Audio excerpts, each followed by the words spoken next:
The honourable member for the Western Arctic. Mr. Speaker, one of the keys to success has always been being able to work and cooperate with others. This November, the premiers of the provinces and territories are meeting in Halifax at the National Economic Summit, organized by the Council of Federation. Unfortunately, the Prime Minister will be a no-show. From a northern perspective, a major concern is a proposed European Free Trade Agreement that will affect government programs aimed at helping to economically develop the North. For example, the NWT's business incentive policy.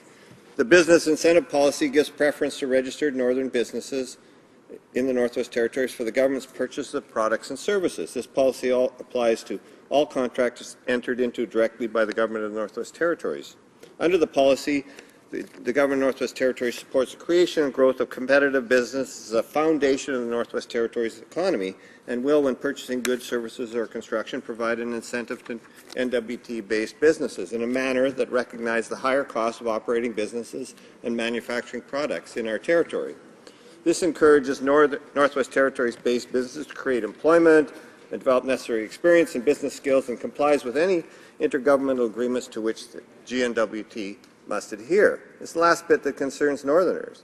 They wonder if the European Free Trade Deal will mean the end of BIP. The Prime Minister could allay these concerns by meeting with the Northern leaders and the provincial premiers and ensure that this vital policy is protected. Another issue that could be discussed is how to properly encourage economic development in the North. The key phrase for Northern economic development is stewardship.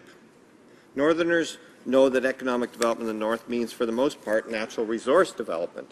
While we know this government's approach is to exploit the North's natural resources as fast as possible and damn the consequences, much as the Liberals before them, a better approach is to sustainably develop resources, to shepherd resources to ensure the longest life of the development, to ensure the maximum level of job creation. That's the way Northerners look at development. We look at how we can benefit from those developments and how we can build our society. Proper resource development ensures that the environment is protected. Northerners have learned the hard way that setting standards and maintaining them is the only way to protect ourselves against development. If we don't have that, then the public ends up cleaning up the mess. One only has to look at giant Yellowknife mines right now, where once the environmental assessment is finished, the federal government is going to be on the hook for about $500 million to clean up the mess that was left there. Another area that the Prime Minister could discuss with Northern leaders would how to improve public infrastructure, which would not only aid economic development of the North, but improve the life of Northerners by reducing costs. And in many regards would be the best way to strengthen Arctic sovereignty. The Prime Minister is great at making promises to Northerners, but we're still waiting for him to live up to them. For example, take the long-promised harbour at Iqaluit. Not there yet. You can also consider the airport in Iqaluit, which needs a $400 million upgrade. These are infrastructure improvements that are absolutely essential to the functioning of Nunavut. Improved housing is another type of infrastructure that really needs improvement. The cost of constructing new, healthy homes based on Southern Canadian standards has gone through the roof. In addition to the high cost of construction, living in the homes is just as expensive. In addition to the high cost of energy, utility costs are astronomical. The provision of water and sewer in remote northern communities is invariably by truck. Haul it in, haul it out. The Prime Minister could discuss with Northern leaders ways of reducing the high cost of living in the North. Rather than importing a Southern lifestyle, we should be developing a sustainable Northern lifestyle. In practical terms, regarding the Northern cost of living, sustainability can apply to supply systems, attitudes, materials, local economics, and consumption practices. Societal tools for influencing sustainability include full market pricing based on a complete understanding of all costs, education, advertisement, incentives, regulations, and policy. One has to view the whole situation in the North to understand what has gone wrong with this attempt to recreate a Southern lifestyle north of 60. One example of this is the cost of heating a home or business in the North. For most communities in northern Canada, which are beyond the range of a natural gas pipeline or a major electrical grid, in terms of heating costs, the last decade has been pure hell. Over that time, the majority of Canadians have enjoyed natural gas prices, which really are no different than they were at the start of the decade. Meanwhile, northern homes and businesses supplied by imported fuel oil have seen their prices go up by 300 or 400%. Considering that the number of days requiring heating homes in the north are double that of southern Canada, the magnitude of the problem becomes apparent. It's not working for us. The system is not working. At the same time, these communities generate electricity from the same fuel oil used for heating. The cost to run the coolers and freezers at grocery stores is over 10 times what it would be in Toronto or Ottawa. The increased cost of energy adds to the high cost of food for sale in the stores. Food and energy linked together in Canada's north, just as they are across the whole world, but only in our case to a greater and greater degree of unsustainability.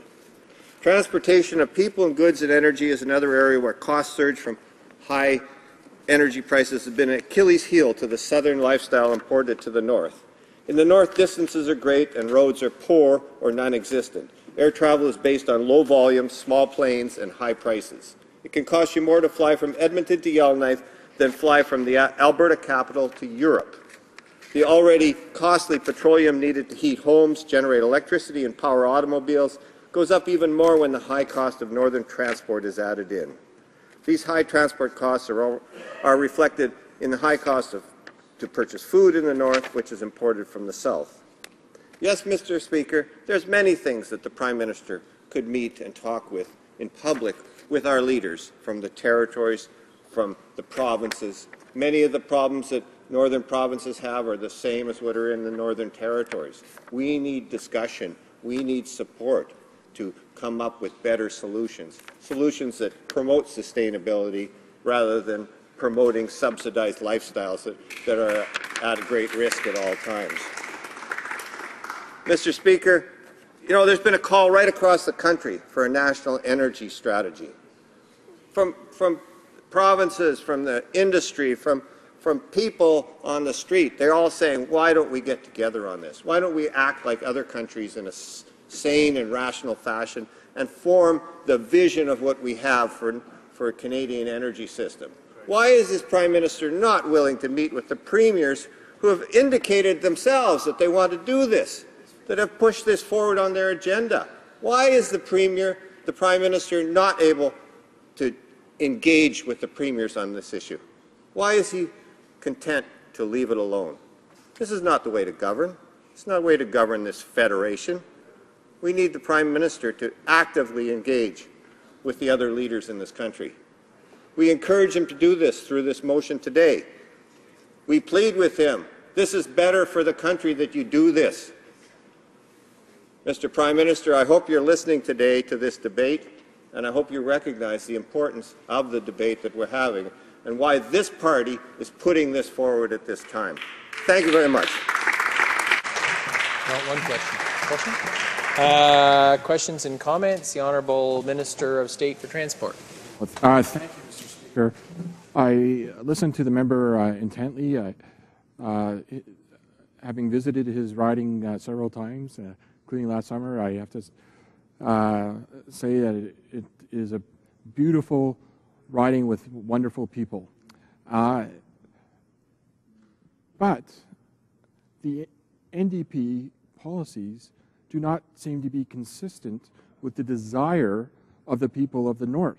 And for example, we have the gun registry. The member for Northwest Territories voted against that. We have action through Bill C-38 to increase the ability for environmentally friendly development at a faster rate. Again, something that would be great for the people of the North, and the member voted against it. Everything that we have done as a government is wonderful for the North, and those people across the way just want to make the North a big national park for the Americans. The Honourable Member for the Western Arctic, a short answer, please. Well, My short answer would be to chuckle at that question. I apologize to the member because I really don't view it in the same fashion that he does. The North needs real answers on energy. There's no question about it. We have some of them going on right now. In our, we're making our changes within our territory. We have something to offer to the other territories as well. But we need to bring this together in a national energy strategy. We can make these changes. And I feel very confident about that, but we need the support of this federal government across this whole country to understand that it's not simply the problem of the Northwest Territories, it's the problem of all of us. And that's what standing up and talking about a national energy strategy, willing to commit to that debate, will create in this country. Thank you.